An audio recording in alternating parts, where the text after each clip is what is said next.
Hey, what's up, guys? Jaythestingray here again. I'm going to be reviewing the All Night Long trilogy, the original trilogy, directed by Katsuya Matsumura. This is the original trilogy. As of 2009, I believe he's directed 3 more in the All Night Long collection, so there's actually 6 movies total now. But this is the original 3 movies, and this has been out for quite a while. I'm not sure when this was released, but this is old, released by Media Blasters. It's a really crappy case, by the way. But this is the only edition I've seen out.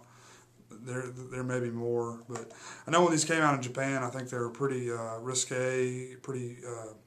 It may have been banned or something like that. I read about it a while back, but I've forgotten about it. But recommended by Sculpting Fragments, I know had it in his top 10 sickest. Twisted films, whatever he called it, most disturbing films, possibly. And I think Mike of the 81 Oak Ridge channel also had recommended this once upon a time. And I finally picked these up, and I finally watched all 3 of the films. And yeah, I don't know. I guess it's just I'm disturbed, I guess, but I was not too freaked out by these movies or anything. Not like what I was expecting. 'Cause, I don't know, there's a lot of freaky shit out there, and I was kind of expecting this to be a little freaky, but it really wasn't too bad in my opinion. But if you're not a fan of films in this type genre, like torture, I don't know really what genre you'd put this in, but like a torture, revenge type movies. But yeah, if you're like just a mainstream horror person, I'd steer away from these for sure. But yeah, I really enjoyed it. Part 1 I thought was really good. I enjoyed part 2 the most, and part 3 was my least favorite. But I'll go ahead and get into a little plot breakdown of all 3 of the films, just a very brief. All 3 of the films center on, I did notice this, center on like a nerdy character, a nerdy young male character. And he goes through some changes throughout the film usually, and has to make some changes, and it's different in all 3 of the films. But first film, it's 3 friends. They're pretty good friends, and one of these guys finds a girl. He hooks up with her, and they. I think they just spend like a day together, but they become like really good friends, and they start, I guess, like dating, whatever, the first stages of dating or whatever. And she gets like brutally raped and murdered, and at that point the 3 friends plot revenge, and they go looking after the guys that did this, and they find them and do some things to them as well. And I don't want to spoil anything, but that's the basic plot of the first film.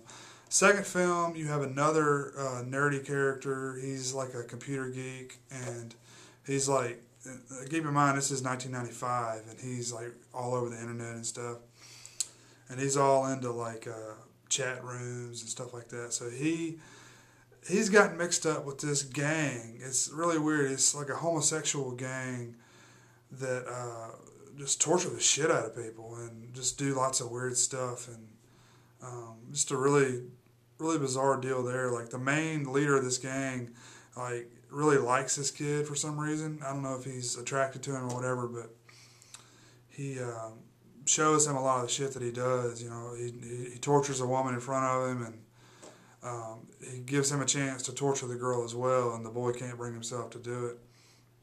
But just lots of really weird shit going on there. Really cool though. And he meets up with some of his friends that he met on the internet, and they're over at his parents' house. He still lives at his parents. Over at his parents' house, and they're going to stay the night, and they invite a girl over, and just a friend of theirs, and they're all there. So it's 4 of them total: 2 of his friends, the girl, and then him. And then the gang shows up, and they want something from him, and they see a female's pair of shoes there by the door. I think it's like tradition over in Japan. Correct me if I'm wrong, but take your shoes off when you go in. But they see the female shoes there, and they say, "Oh, you got a girl in here." So they go in there and proceed to torture the two guys and the girl, and they do that, and eventually he breaks loose and goes on a little revenge deal of his own. And that's the second film, and that's by far my favorite. That film is awesome. I would definitely recommend that one. Its English title is Atrocity. Go check that one out for sure. And the third film is called The Final Chapter. Kind of like American horror films. It's not the final chapter at all. Obviously, they made 3 more films, but centers around another nerdy character. He works in like this really sick. It's like a sex hotel, I guess is what you call it. And it's like one of those 30-minute hotels. You pay by the hour or whatever. You know, people go and get a prostitute or whatever, go in there and have sex. And his job is to go and clean this nasty place up after these people are finished. And he has lots of weird hobbies, like he collects like the hairs of these people, and he says that he can tell a female's pubic hair from a male's pubic hair, is what he tells the other people that work there. And he makes like little art projects out of that, and it's just really fucking bizarre. And this is just a weird kid in general. And he is really obsessed with this one girl who like lives down the road or something, and he like collects her garbage and steals her garbage and gets all of her like tampons out and stuff like that, and just he like eats some of that nasty shit, and he's just a really weird, obsessive dude. And he eventually comes across her one day. She gets raped by some other guys and is kind of passed out, and he takes her back to his apartment and proceeds to torture her for quite a while. And he actually does something that was the freakiest thing out of all 3 films to me. He, I don't know if it's like a diaper or just like I think it's like a diaper, and he puts these diapers on her, and he keeps like a timeline in diapers, and he puts them like all over the wall and pastes them like based on like the hours that he changes it and everything. And it's just really weird, and like you see it getting like more and more bloody as the film goes on. And he eventually gets those and like puts them in a scrapbook so he can like look through them and like get his freaky